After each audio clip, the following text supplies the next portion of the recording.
13 Atlas é a maior descoberta aí dos fenômenos, né, não explicados, como é que é? Não é UFO, é UAPs. O pessoal renomeou de... achei interessante que aquele astrofísico Neil deGrasse Tyson, o mais famoso lá nos Estados Unidos, ele fez um podcast com o diretor do ARO, que é a órgão de investigação do governo de OVNIs, né, do Pentágono. Ele perguntou assim, por que os caras fizeram um reposicionamento de marca de OVNI para UAP? Um rebrand, né, que o americano chama ali.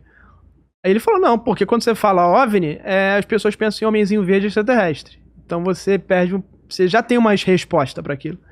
Apesar de OVNI ser objeto voador não identificado, mas o pessoal sempre lembra de extraterrestre. Então eles renomearam o UAP para tirar esse estigma, esse tabu, e eles poderem falar no assunto sem ter uma explicação. Algo anômalo, não identificado, não tem uma explicação. E aí o que acontece, né? Qual foi a pergunta? Eu já esqueci aqui. Então, o 13 Atlas é a maior descoberta? Então, ele é o segundo OVNI interestelar, né? O que veio de fora do sistema solar. Teve o Oumuamua, que foi o primeiro.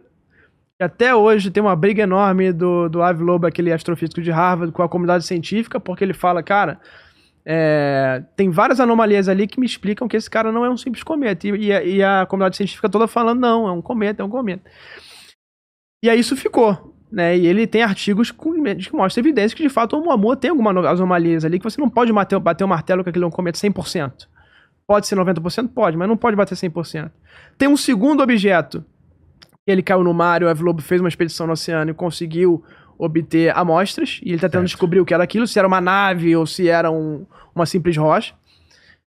E tem um terceiro, que por isso que é 13 Atlas, por 3I, porque ele é o terceiro interestelar. E eles chamaram de Atlas, o gigante. Ele é um cara que tem, a gente não sabe se é o corpo dele ou a cauda cometária, 20 km de extensão, um negócio absurdo. Então ele tem uma proporção que é estatisticamente anormal. Então o Avi Loeb já fala assim, pô, tá vendo? Isso aí não é normal, estatisticamente. Seria muita coincidência o cara ter um tamanho desse. Quando você olha com os instrumentos, ele não tem gás nenhum ali, nenhuma molécula de gás, então, e toda a cauda de cometa tem que ter molécula de gás. E ele é anormalmente vermelho. Estatisticamente também, difícil de você encontrar. Então, assim, o Avi Loeb, ele tá colocando uma série de pontos que tem sentido. E a comunidade científica tá vindo falando com um objeto que tá a uma distância enorme da gente ainda, que você não tem uma medição totalmente precisa, falando, olha, e que você tem essa inconsciência falando, olha, é com certeza um cometa. A briga do Avi Loeb é essa.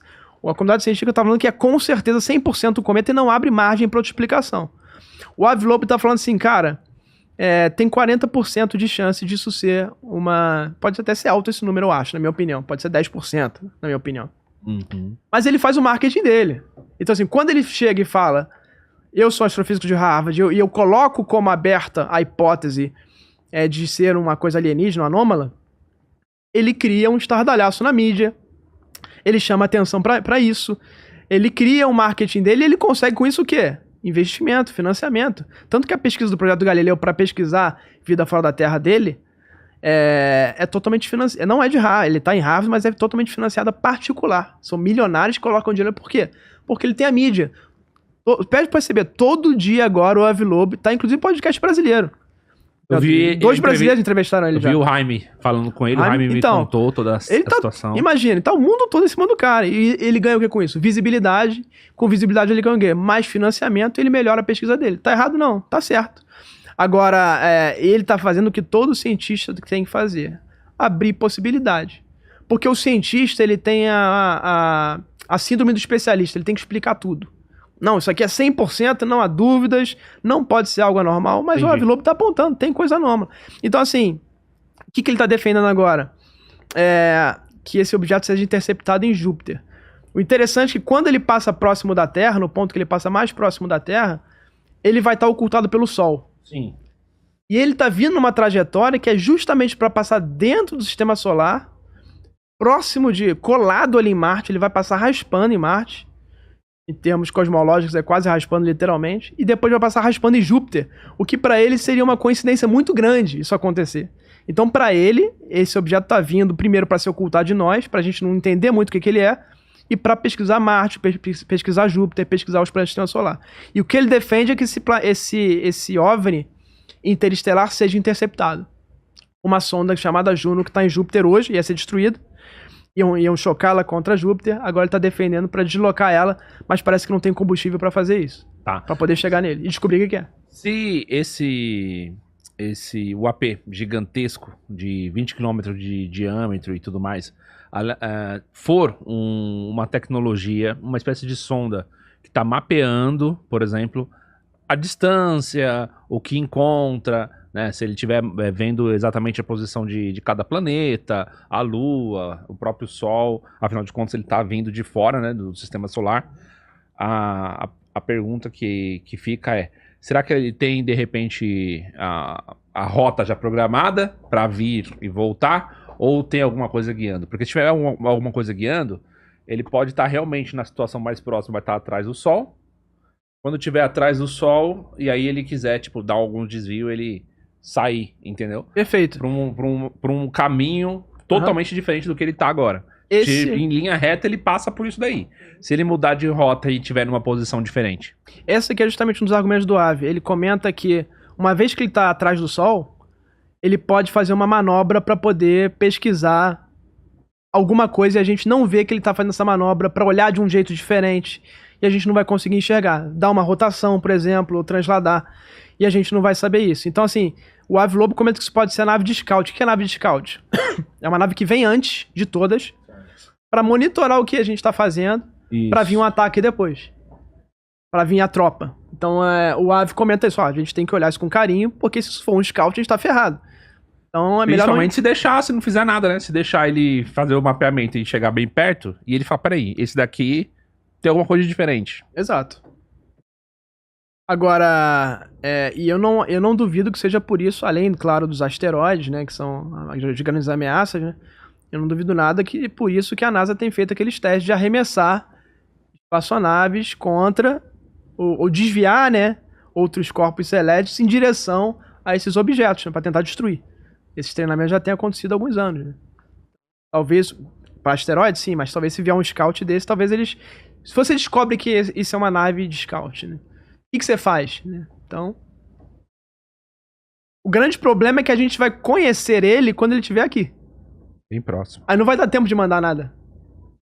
Então esse que é o ponto. Ele pensou que, de repente, o melhor é interceptar, mas se interceptar e, sei lá, o resíduo, o lixo...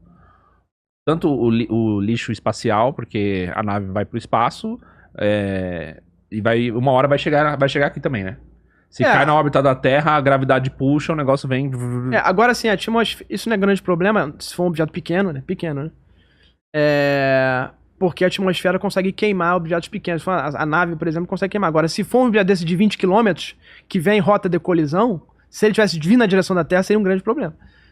Tem que fazer alguma coisa para tentar desviar. Agora, essas pequenas naves, essas coisas menores, a gente consegue queimar aqui na atmosfera própria. O atrito queima tudo. Pergunta e faz uma enquete, produção. O pessoal tá falando bomba nuclear nele.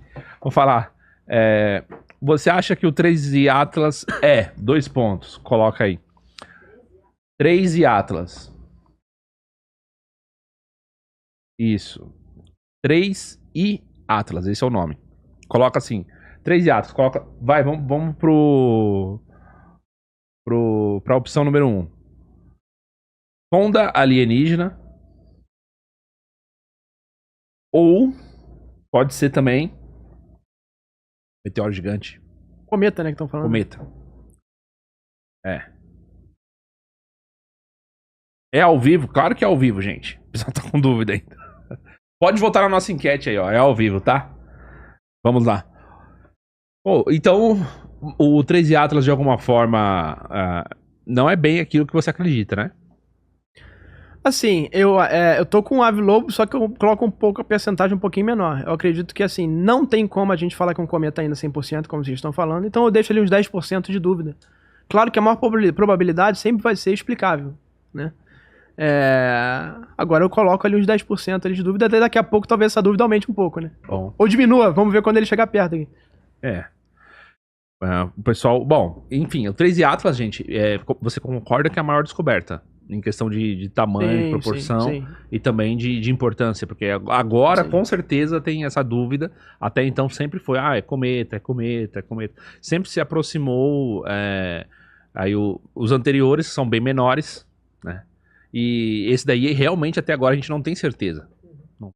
Esse eu acho que é o Sabe. objeto mais importante que já visitou a gente aí de fora do sistema solar, né? E claro, de dentro também. De dentro é mais tranquilo porque a gente tem tudo monitorado, né? Agora de fora, realmente, é o objeto mais importante aí que já visitou a gente. Talvez outros visitaram, a gente não tinha... Porque agora a gente tem tecnologia pra monitorar, né? Tem. Antigamente a gente não tinha tanta instrumentação. Então hoje tá mais fácil monitorar isso. Talvez outros já visitaram há muito tempo. E agora é que a gente começa a perceber que a gente tá sendo visitado, né? Bom, então é isso. Colocou a enquete aí, produção? Então, votem na nossa enquete. Isso, gente, vamos lá. Você acha que o 3i Atlas é sonda alienígena, cometa gigante? Quero ver aí a sua resposta. Pode deixar também nos comentários aí. Valeu por assistir até o fim. Se curtiu o corte, deixa o like. Isso fortalece o canal e leva o conteúdo para mais gente. E se ainda não é inscrito, já se inscreve e ativa o sininho para não perder os próximos.